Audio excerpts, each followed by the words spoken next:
था, तो मेरी ओके। वजह से सीनियरों को बहुत दिक्कत आती थी। हुँ। शायद मैं घबरा जाता था या फिर मैं नर्वस हो जाता था।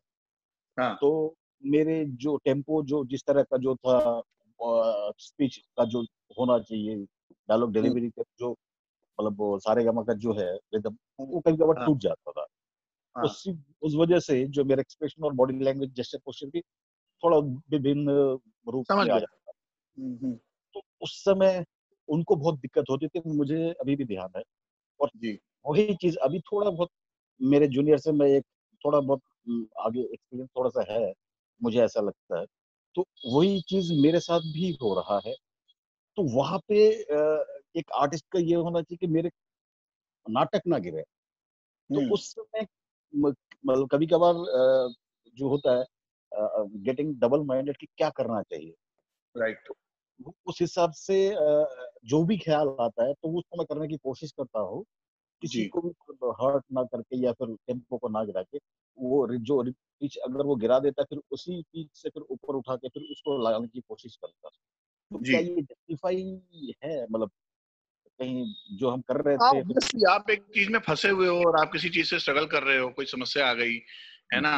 कोई चलते में अच्छा एक्टर डायलॉग भूल सकता है, कुछ भी हो सकता है, कुछ कुछ अचानक कोई प्रॉपर्टी गिर सकती है, तो वो एक राइट, नर्वसनेस पूरे उसमें चली जाती है, पूरी टीम में चली जाती है, स्टेज जी, पे प्रेज़ेंट एक्टर्स में चली जाती है। और ये कोई शुरुआत में जैसे आपने बोला कि आप जब नए थे तो आपके साथ ज़्यादा होता था, तो वो तो एक नर्वसनेस वैसे कॉन्फिडेंस की बात है, वो धीरे-धीरे आ जाता है।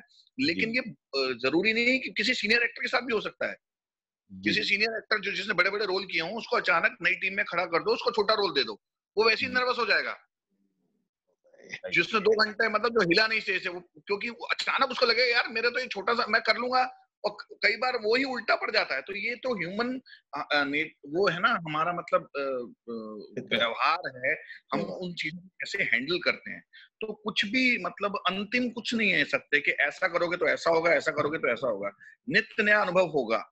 और राइट, मैं तो मेरे तो जब नाटक करते हैं कोई टीम में कोई डायलॉग बोलता है मुझे बड़ा मज़ा आता है। उसके बाद जो टीम अलर्ट होती है ना, वो एक अलग ही होता है। निकल जाता है। सबको लग जाता है कि भाई कुछ हो गया अब क्या करना है ना? तो वो जो क्योंकि नाटक का मज़ा ही वो है, नहीं तो फिर फ़िल्म है ना एकदम एकदम साफ-सुथरा नीट एंड क्लीन सब हो जाए, तो फिर वो नाटक वाली बात मुझे लगता है कि एक वो नर्वस एनर्जी का काम करता है, मतलब वो पॉज़िटिव हो जाता है कभी-कभी तो, हर मैं वक़्त नहीं होना चाहिए। आपके साथ एक अपना अनुभव साझा करती हूँ राम जी। आप दिल्ली में एनएसजी में अलका नाटक हुआ था, आपने देखा था शायद। तो अलका का नाटक का शो यहाँ कलकत्ते में था और ये मनोज मित्रा का लिखा हुआ नाटक है जिसका मैंने हिंदी में अनुवाद किया है और मेरे ही निर्देशन में है और इसकी मुख्य अच्छा, भूमिका में मैं हूँ। तो इसमें जो लड़का मेरे बेटे का रोल करता था शुभ, तो उसको मतलब कि काफ़ी वर्कआउट करने के बाद अच्छा जो चूँकि मेरा एक खौफ मेरे एक्टर्स पे था, कुछ लोगों पे रहता है। मैं जैसे उनके सामने आती हूँ, वो पता नहीं क्यों नर्वस हो जाते हैं। तो ये हाँ, शायद मेरे होता है। डरावने चेहरे का भी असर है। टीचर का, डायरेक्टर का तो होता है असर। हाँ, तो वो सीन में उसको डायलॉग को बड़ा लो पिच पे बोल रहा था और मैंने उसको इशारा किया कि लाउड क्योंकि आवाज़ नहीं जा रही है। हाँ, वो नहीं समझ पाया और उसी सीन सीन था मुझे उसको थप्पड़ मारना था। मैंने उसको इतनी ज़ोर से थप्पड़ मारा, नहीं तो वो आर्टिफ़िशियल थप्पड़ हम लोग जो मारते हैं वो, मैंने उसको सच का थप्पड़ मारा, विंग में जाके बोलता है, "आज तो मेरी खैरियत नहीं, मुझे तो तारे नज़र आ रहे हैं, अब तो मैं कुछ बोल ही नहीं पाऊँगा, मेरी आँखों के सामने तारे घूम रहे हैं।" सागर भी हाँ, था विंग में, तो इस तरह की घटनाएँ होती हैं कि स्टेज होती पर है। कुछ भी घटना हो सकती है और उसको फिर हमें मैनेज करना होता है और ये एक लंबे अभ्यास की बात है।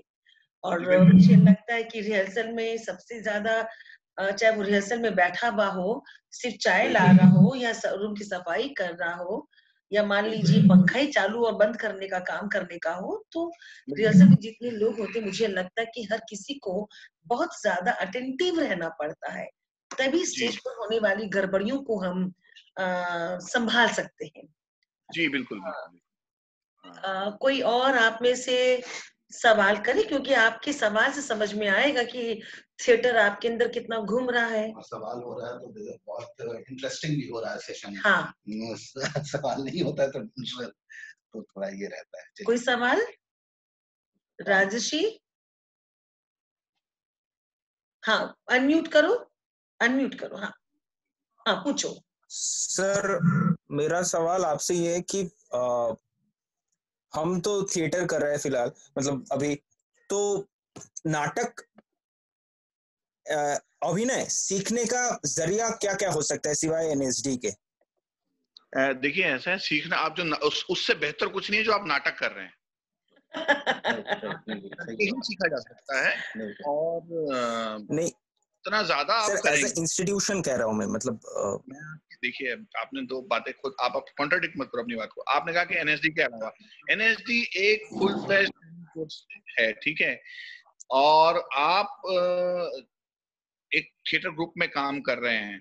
अगर एनएसडी के अलावा आपको कहीं नाटक सीखना है तो आपको थिएटर में ही करना पड़ेगा ना दोस्त, चाहे वो बंगाल में करो, चाहे दिल्ली में करो, चाहे बम्बई में करो। और नाटक करके मुझे लगता है कि आजकल तो गूगल ने मतलब सारी यूनिवर्सिटी खोल दी है। आप कोई भी राडा का टीचर क्या पढ़ा रहा है और इसका क्या पढ़ा रहा है, आप उससे आप टिप्स ले सकते हो और अपने पे अप्लाई करो। और इतने मॉडर्न एक्टर खुद आज इतना फेसबुक पे बता रहे हैं कि मेरा ये प्रोसेस है, मेरा ये प्रोसेस है। तो उससे स्वाध्याय जिसको बोलते हैं, आप स्वाध्याय से अपने उन फैकल्टी पे काम कीजिए, अपने कुलीग से पूछिए भाई मेरी लैंग्वेज ठीक है। या जैसे मैं था जब एनएसडी में स्टूडेंट, तो मेरा बॉडी मूवमेंट कमजोर था, तो मेरे कुछ दोस्तों का बहुत अच्छा था।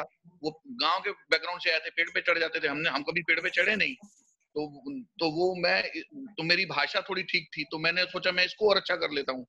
तो ये तो अपने यार दोस्तों के, अपने कुलीग से, अपने सीनियर जूनियर के काम देख के भी हमें एक अंदाजा हो ही जाता है कि मेरा कौन सा फैकल्टी अच्छा है, कौन सा थोड़ा सा कमजोर है, मुझे उस पर काम करना चाहिए। और सबसे ज्यादा जरूरी है पढ़ाई, पढ़ाई, पढ़ाई। जितना ज्यादा, चाहे वो चंपक पढ़िए, चाहे वो दोस्तोवस्की पढ़िए, सब इम्पोर्टेंट है ना, चाहे वो मधुर कहानियां पढ़िए, सब पता नहीं किसमें क्या आपको क्या मिले। तो जितना ज्यादा आप पढ़ेंगे वो काम आएगा। मेरे तो बहुत काम आता है, मतलब लिटरेचर तो बहुत इंपॉर्टेंट चीज है। और फिर समाज को देखना, उसको ऑब्जर्व करना, उसको आत्मसात करते रहना, अच्छे लोगों को सुनना, पढ़ना। आपकी जनरेशन में तो बहुत आसान है, सब कुछ है, हाथ में ही है, फोन में ही है, तो उससे सीखा जा सकता है। बाकी प्रैक्टिस के लिए नाटक है, नाटक से बेहतर कुछ नहीं है। आप नाटक कर रहे हैं, नाटक कीजिए। राकेश अनम्यूट करो। हाँ पूछो। Hello sir. Hello Rakesh. Sir सुन रहे हैं? हाँ सुन रहा हूँ दोस्त। सर मैं अक्सर गूगल में गूगल में मतलब सर्च करते रहता हूँ एक्टिंग के बारे में, कि मतलब वो how many types of acting क्या है। तो वहाँ पे बहुत सारी चीजें आती हैं, जैसे स्पॉन्टेनियस एक्टिंग आती है, मेथड एक्टिंग के बारे में मैंने कुछ मतलब सुना है, और एडेप्टेशन के बारे में, फिर बेंच थ्योरी ये सब आती है। तो सर ये सब क्या है, मतलब स्पॉन्टेनियस एक्टिंग, बेंच थ्योरी, ये सब मतलब है क्या? यार देखो भाई, मैं बताऊं, मेथड एक्टिंग मैंने आज तक नहीं पढ़ी है, और मैं अपने आप को मेथड एक्टर बोलता हूँ। मैंने स्टैनिस्लॉवस्की का कवर देखा है, पेज, और ये एक आपने इम्पल्सिव कुछ बोला ना, impulsive acting. Sir spontaneous acting. Spontaneous, हाँ वो इम्पल्सिव है। स्पॉन्टेनियस का मतलब क्या है? अभी आपके दिमाग में सवाल आया, अभी मेरे मन में मुझे नहीं था कि राकेश जी कोई होंगे और वो कुछ ऐसा सवाल पूछेंगे। अभी जैसे मैं रिएक्ट कर रहा हूँ, जो मैं आपको बता रहा हूँ, ये स्पॉन्टेनिटी है कि आप मतलब जब आप कुछ इम्प्रोवाइजेशन करते हैं, जब आप कुछ लिखित उसके ऊपर नहीं करते, तब आपका दिमाग इतना शार्प चलता है। और वही जो एक्टर्स आप देखेंगे बहुत कैची लगते हैं और अच्छे लगते हैं, जिनके अंदर स्पॉन्टेनिटी होती है। मतलब वो ये नहीं कि मैं 20 दिन से रिहर्सल कर रहा हूँ तो आके सीधा जाके लाइंस की वॉमिटिंग कर दी स्टेज पे, है ना, मैं तो 4 डायलॉग है, महाराज अयोध्या से एक दूत आया है, इतना बोल के फिर मैं चल, नहीं, वो दूत आया है, वो 20 दिन से कर रहा हूं, तो मैं क्या करूंगा डिफरेंट यार। वही स्पॉन्टेनिटी है ना। उससे हो सकता है विंग्स में कोई नया आइडिया आ जाए, समझ रहे हो। स्पॉन्टेनिटी का मतलब कि आप इतने उसको अभ्यास इतना ज्यादा कर लिया कि अब उसमें ताजगी खत्म हो गई। वो एक मतलब एक रूटीन वर्क हो गया है, और अपने डायलॉग बोल दिया है ना, फिर चले गए, रोज आते हो, कॉस्ट्यूम पहनते हो, करते हो, नहीं, उसमें ताजापन को जो ही स्पॉन्टेनिटी कहते हैं, कि आप उसको जिंदा रखें। ठीक है दोस्त, बाकी बहुत सारे शब्द मिलेंगे, वो उन शब्दों के चक्कर में मत पड़ो, वो उलझाने के लिए हैं। वो बहुत तगड़ी साजिश चल रही है, कोई लिटिल थिएटर का एक्टर अच्छा ना बन जाए, समझ लो, उसको मत पड़ो। और सर मैं स्टैनलेविस्की का भी मैं बुक्स पढ़ता हूँ, तो उसका एक पेज जो रहता है उसको 10 बार पढ़ता हूँ तब थोड़ा थोड़ा समझ में आता है। मतलब अजीब टाइप से वहाँ पे एक्सप्लेन मतलब किए हुआ है। मतलब अभी मैं सेकंड चैप्टर पढ़ रहा हूँ। राकेश अभी थोड़ी देर पहले रामजी साहब ने कहा था कि हम जब संस्कृत शास्त्र जब पढ़ते हैं तो वो भाषा समझ में नहीं आती। देखो दरअसल बच्चे पहले हमें ये सोचना होगा कि हमें अभिनय करना है या हमें सेमिनार में बोलना है। अभिनय करने के लिए आपका अभ्यास ज्यादा जरूरी है, वो शब्दावलियां आपके लिए जरूरी नहीं है, क्योंकि रिहर्सल में आप खुद एक्टिंग नहीं करते हैं, आपसे आपका निर्देशक एक्टिंग करवाता है। और निर्देशक सिर्फ आकर आपको बोलता नहीं कि ऐसे कर लो, फला फला फला कर लो। निर्देशक आपके सामने पूरा का पूरा एक वातावरण का सृजन करता है, वो आपसे बहुत सारी बात करता है, बहुत सारी बातें बताता है और बताता है कि ये कैरेक्टर तुम्हें इस तरह से करना चाहिए, अब तुम कुछ करके दिखाओ, ये मैंने सोचा, तुमने क्या सोचा। तो उनमें शब्दावलियां निकल कर आती है, और जब शब्दावलियां निकल कर आती हैं प्रैक्टिकल रूप में, तो वही सीखना होता है। किताब पढ़कर आज तक कोई एक्टर नहीं बन सका। मैंने कभी भी अपने एक्टर्स को नहीं कहा आप किताबें पढ़िए, जबकि मैं कविता, कहानी, नाटक ये पढ़ने पे हमेशा जोर देती हूँ, क्योंकि जितनी कविताएं, कहानियां और नाटक आप पढ़ेंगे, भाव आपके अंदर उतने, तुलसी का पौधा होता है ना, बीज गिरते हैं तो वहां पे पौधा और उग जाता है। तो जितनी आप कविता पढ़ते, कहानी पढ़ते, नाटक पढ़ते, तो वो बीज आपके अंदर, भावों के बीज अंकुरित होते हैं। और किताब पढ़कर आप अच्छा बोल पाएंगे, लेकिन अच्छे अभिनेता नहीं बन पाएंगे। जी कौन, कोई और सवाल? हाँ नेहा बोलो। नेहा ने पूछ लिया है। नेहा ने पूछ लिया, अभी नेहा नहीं, हाथ खड़ा कर रही है। नहीं नेहा अभी, दरअसल मैं थोड़ा सा ये भी बता दूं, नेहा पहले पूछे। मनोहर जी आइए। मनोहर, हाँ सर मेरी आवाज आ रही है? बिल्कुल आ रही है। बढ़िया आ रही है सर मैं पूछना चाह रहा था सर, ये रियलिस्टिक एक्टिंग और ये नेचुरल एक्टिंग में सर अंतर क्या है? कोई अंतर नहीं है यार, वो अभी हम बात कर रहे हैं ना इतनी देर से यही बात कर रहे हैं ना कि कोई अंतर नहीं है। अच्छी एक्टिंग होती है और खराब एक्टिंग होती है, मैं तो इतना जानता हूँ। ठीक है, नेचुरल एक्टिंग का मतलब अब वो डिपेंड कर रहा है ना, स्वाभाविक होके कर रहे हैं ना दोस्त, वही है रियलिस्टिक एक्टिंग। ये सब फ्रेजेस हैं, इसके चक्कर में मत उलझिए। जब भी आप कोई नाटक देखने जाते हैं, आप दूसरे पे अप्लाई कीजिए, अपने पे छोड़ दीजिए। आप कोई नाटक देखते हैं, आपको किसी एक्टर का क्या कोई अभिनय अच्छा लगता है, तो आप उसको डिफाइन नहीं करते कि यार ये नेचुरल एक्टिंग कर रहा था कि रियलिस्टिक एक्टिंग। रियलिस्टिक तो नाटक ही है, उसका फॉर्म है ना। अब वो जो स्वाभाविक तरीके से बहुत सरलता से कर रहा है, आपको वो अच्छा लगेगा, है ना दोस्त मनोहर जी। आप जाकर उसको बोलते हो भाई तूने अच्छा किया, हाँ दोस्त, है ना दोस्त। तो वही एक्चुअली, क्योंकि उससे रस की उत्पत्ति हुई, आपको अच्छा लगा, आपके दिल तक पहुंची उसकी बात, वो हंसा रोया जो भी उसने आपको किया आपके साथ, तो वही है। ये फ्रेजेस हैं, पढ़िए, सब ठीक है, लेकिन मतलब ये सीधा या तो अभिनय अच्छा होता है या बुरा होता है, बस इसको पकड़िए, इसको डिफाइन करने की कोशिश कीजिए कि मेरे को अच्छा अभिनेता बनना है। ठीक है दोस्त। Arjun, thank you sir. Arjun Arjun Arjun नहीं जुड़ पाया क्या? अर्जुन नजर आ रहा है। प्रियंका, राधा। हाँ हेलो मैम। हाँ कौन? हाँ मैम प्रियंका। हाँ प्रियंका पूछो। हाँ नमस्ते सर। नमस्ते नमस्ते। सर मुझे ये पूछना था कि पहले के नाटक में और अभी के नाटक में मतलब मेन अंतर क्या है, मतलब मूलभूत अंतर क्या है? पहले के नाटक की अगर बात करें तो वहाँ पे मतलब ज्यादा, अगर कॉस्ट्यूम की बात करें तो बहुत हेवी कॉस्ट्यूम थे पहले में, और अभी में मतलब थोड़ा सिंपली में आते हैं। तो सामाजिक स्तर पर मतलब अंतर क्या आया है कि पहले किस मुद्दे को लेके होते थे और अभी? और अगर देखें तो आजकल बहुत फिल्में बनी है कि एक सामाजिक मुद्दे को लेके आती है, वेब सीरीज भी आती है कि बहुत ही सामाजिक मुद्दे को मतलब हमारे सामने दिखाती है। तो क्या उस पर कोई नाटक बनाए, उस पर सोचे तो क्या वो मतलब ठीक रहेगा? हाँ, आप किसी भी अच्छे ज्वलन सामाजिक मुद्दे पे नाटक बनाए तो अच्छा ही रहेगा। और पहले के नाटक में अभी के नाटक में कुछ अंतर आए क्या सर? देखिए ऐसा है प्रियंका जी, आपका ना थोड़ा सवाल स्पष्ट नहीं है। पहले के अच्छा नाटक अच्छा। सर मतलब ऐसा नहीं है कि पहले के नाटक अच्छे नहीं थे, आपके खराब है नहीं नहीं, या अच्छे थे सर, मतलब वो मतलब तो वो समाज तो बदल रहे ना सर, इसलिए वो पूछ रही कि कोई कैसे कैसे मतलब आए हैं। ये अध्ययन का विषय है प्रियंका। जितने नाटक आप समझ हमारे पढ़ेंगे सवाल तब आपको हर युग का एक प्रसाद युग के नाटक, भारतेंदु युग के नाटक, तो नाटक लेखन की शैली में, और जब लेखन की शैली में फर्क आते हैं तो प्रस्तुति की शैली में अपने आप फर्क आता है। और बहुत सारी शैलियों के नाम राम जी साहब ने पहले ले दिए हैं कि संस्कृत नाटक से लेकर पारसी और लोक नाटक, बहुत सारी शैलियां हमारे यहाँ विकसित हुई हैं। जी मैम। तो जब तुम उसका अध्ययन करोगी बेटा तब तुम्हें ये सारी चीजें अब स्पष्ट आप होंगी। शेक्सपियरियन नाटक करना चाहते हो उस बैकग्राउंड में, तो कॉस्ट्यूम वैसा ही होगा ना, है ना प्रियंका जी?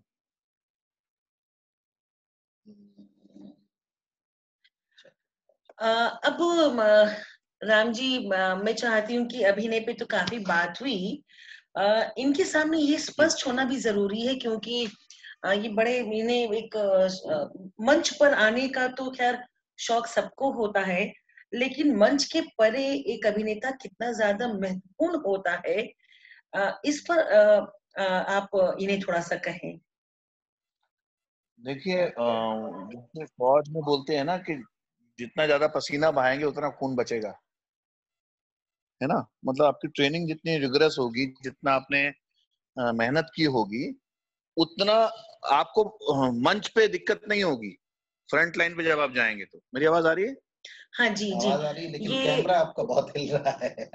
हाँ, और हाँ, ये ऑफ स्टेज में जो काम करने वाले होते हैं, चाहे वो प्रॉपर्टी की जिम्मेदारी हो, कॉस्ट्यूम की जिम्मेदारी, मेकअप, लाइट, साउंड, ये सारे जो होते हैं, अक्सर होता है कि एक्टर को सोचता है कि मुझे तो स्टेज पे आने का मौका नहीं मिल रहा, सिर्फ मुझे कपड़े ही संभालने पड़ते हैं। तो ये हाँ, वरना सारी उसके बिना होगा कैसे? तो हर चीज, हर अंग इम्पोर्टेंट है ना दोस्त, हर चीज इम्पोर्टेंट है। आप ये मान ही नहीं सकते कि ये मतलब अगर बैक स्टेज नहीं होगी तो ऑन स्टेज कैसे होगी? बैक स्टेज तो आधार है ना, वो तो इम्पोर्टेंट है ही है। उसका तो, उससे तो बचा नहीं जा सकता। मतलब ऐसा तो नहीं हो सकता कि सारे एक दिन मिले हैं और सीधा शो वाले दिन आ जाएं सब सज धज के और सीधा मंच पे चढ़ जाएं। नहीं, उसकी तैयारी में जो जो खून पसीना पीछे बहाया जाता है, वो लोग बहुत इंपॉर्टेंट लोग हैं। वो काम बहुत इंपॉर्टेंट काम है, चाहे वो कॉस्ट्यूम संभालना हो, चाहे वो म्यूजिक ढूंढ के लाना हो, फिर उसको उसको सिंक्रोनाइज करना हो, चाहे वो प्रॉपर्टी के लिए बाजार में धक्के खाने जाना हो, वो पर्टिकुलर वो बता दीजिए मेरे को तो ऐसी टोकरी चाहिए, वैसी टोकरी नहीं मिल रही है, ढूंढनी है ना, या पर्टिकुलर ऐसा कपड़ा चाहिए, तो वो सब मिलके ही एक सुंदर नाटक बनता है। जितना एक अच्छा डायलॉग काम करता है, उतनी सुंदर कोई एक अच्छी प्रॉपर्टी कोई काम कर सकती है ना। वो प्रॉपर्टी किसने बनाई, कैसे आई, उसका महत्व तो कम कैसे हो सकता है? बिल्कुल नहीं हो सकता। चाहे वो मेकअप वाले लोग हैं, मेकअप का सामान संभालना है, जाके लेके आना है, अरेंज करना है, चाहे वो चाय लाने वाला लड़का है, आपको कितना तरावट देता है, शो से 1 मिनट पहले आ जाती, नहीं आती तो बेचैनी होती है। ये तो आपको लग रहा है चाय ही तो लाया, नहीं, वो चाय उस वक्त लाया जब आपको उसकी सबसे ज्यादा जरूरत थी। एक समोसा लाया, साथ में चाय लाया, है ना। तो कोई भी, क्योंकि रंगमंच इसीलिए कलेक्टिव आर्ट है, और एक सामूहिक सामाजिक, मतलब मुझे लगता है कि यज्ञ जैसा है। तो सबका अपना अपना छोटा छोटा रूप है, बल्कि उनकी वजह से आप दिख रहे हैं। उनके प्रति तो हम सबका बहुत सम्मान जनक रवैया होना चाहिए उन कामों को लेके। और जो लोग उन कामों की जिम्मेवारी लेते हैं, उन वो किसी भी उससे कम नहीं है। मतलब एक मेन रोल करने वाले एक्टर से और या एक डायरेक्टर से, मतलब उनका भी महत्व कम नहीं है। उस काम का महत्व बहुत है। उसके बिना वो नाटक तो एक कंकाल की तरह है। वो सजा रहे हैं उसको, मेहनत कर रहे हैं। तो मुझे लगता दरअसल है मुझे लगता है कि मंच पर आने से पहले हर अभिनेता को मंच के परे काम करने का अनुभव होना चाहिए, और उसमें बिल्कुल होना उसको चाहिए, ज्यादा रगड़ा जाना चाहिए, क्योंकि जब उसको बिल्कुल। मंच के पीछे की अहमियत पता होगी तभी वो मंच की अहमियत को अरे समझ तभी उसे पाएगा। पता होगी ना, जब उसने दूसरे के लिए प्रॉपर्टी इकट्ठी की होगी एग्जैक्टली। या हम्म, लाया होगा, तभी उसको, जब वो कर रहा है तो उसको पता है कि पीछे से कितना काम हुआ होगा। पीछे ये में जो मैं कितना एक काम। धनुष बाण लेके जा रहा हूँ, ये मेरे लिए कौन लेके आया हाँ, है ना। तब उसको वैल्यू पता चलेगी। और हमारे यहाँ एनएसडी में तो पूरा 1 साल जो फर्स्ट ईयर है वो पूरा बैक स्टेज ही है। वो पूरा कारपेंटरी practice first year। हाँ, कारपेंटरी भी सीखते हैं, लाइटिंग भी सीखते हैं। बाद में जब स्पेशलाइजेशन होता है तो कुछ लोग चले जाते हैं उसमें, जब हम लोग थे, और बाद में सेकंड ईयर से जाके वो अलग अलग होते हैं। फर्स्ट ईयर में तो सब यही सीखते हैं, फर्स्ट ईयर में आग पूरा जलाना, practice थोड़ी चलाना, लाइटिंग, मेकअप, है ना, एकदम। तो बहुत जरूरी है। मुझे लग रहा है कि रामजी साहब ने बहुत अच्छी बातें बताई हैं, और आप लोगों की जो जिज्ञासाएं थी वो आप उन बातों को आप समझ पाए, और समझने का अर्थ ये होता है कि उसे अंदर तक उतार लेना होता है। इन बातों को ना ये सेशन खत्म होने के बाद वापस अपने अंदर दोहराना, हो सके तो लिख डालो। लिखने से भी बातें याद रहती हैं और समझ में आती है। आज लिखोगे, 4 दिन बाद पढ़ोगे तो लगेगा अरे हाँ ये तो था। तो ये ऐसा होता है। मुझे तो आज का सेशन बहुत अच्छा लगा, मैंने एंजॉय किया। अरे अगर मैंने भी बहुत एंजॉय किया, इतना मजा आया इतने लोगों से मिलके, इतने बढ़िया बढ़िया काम कर रहे हो आप लोग। मेरा सौभाग्य है कि आपने मुझे मौका दिया। जी जी, नहीं। और नहीं, हमारे लिटिल थेस्पियन के एक्टर्स के लिए भी ये बड़ी खुशी की बात है इनफैक्ट। और सबसे अच्छी बात ये है कि हम उसके साथ बात कर रहे हैं जो कि मतलब एनएसडी का जो एक विंग है वाराणसी में, वहाँ के डायरेक्टर हैं। बस एक खाली आखिरी बात आपसे ये कहना है कि इस पे जरूर आप एक पॉइंट्स दीजिए कि जिस तरह से एनएसडी दिल्ली में जो काम कर रहा है, जाहिर सी बात है कि वो नेशनल लेवल पे उसका कैनवस बहुत बड़ा है। तो ये जिस तरह से रीजनल एनएसडी जो बनाया गया है, जैसे सिक्किम में है और आपके यहाँ वाराणसी में है और दूसरी जगह जो है, तो इस तरह से क्या हर जगह नहीं होना चाहिए कि तमाम जितना बिल्कुल होना चाहिए, और तो इसकी तरफ बढ़ रहा है काम धीरे धीरे। देखिए पहले तो बिल्कुल ये सोच ही नहीं थी, अभी 4 सेंटर हो गए। जी, मैं आपको बताऊं राम जी, सोचिए कि इतना बड़ा पश्चिम बंगाल है जहाँ पर 25 से 30% हिंदी भाषी हैं, और यहाँ पर एक भी मतलब कि हिंदी रंगमंच से संबंधित कोई केंद्र नहीं है, कोई प्रशिक्षण केंद्र नहीं है।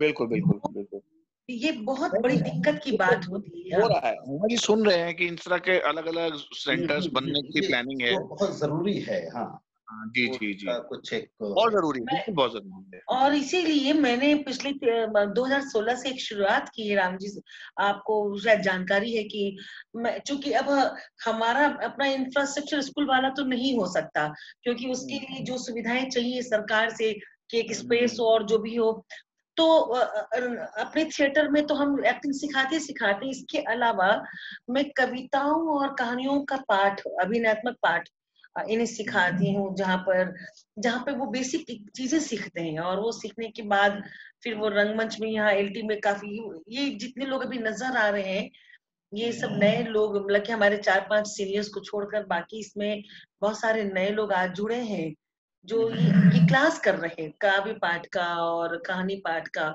बहुत बढ़िया, बहुत बढ़िया।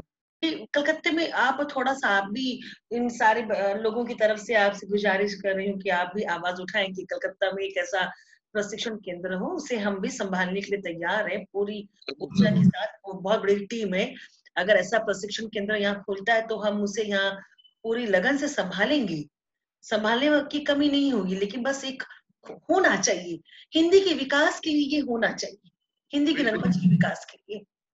बिल्कुल बिल्कुल। तो आज राम जी वाली साहब के साथ बात करके हम लोगों को बहुत खुशी हुई। बस अब ये सेशन यही हम समझते हैं कि 4 मिनट में ऑफ हो जाएगा। जी, और अगर आप में से किसी को कुछ और कहना है तो कोई अगर कुछ पूछना चाहता है तो ठीक है। 4 मिनट का समय हमारे पास है। हमारे पास अभी आप देखेंगे अंजना रॉय नजर आ रही है राम जी, ये हमारी एकदम खास बैक स्टेज में हमेशा होती है।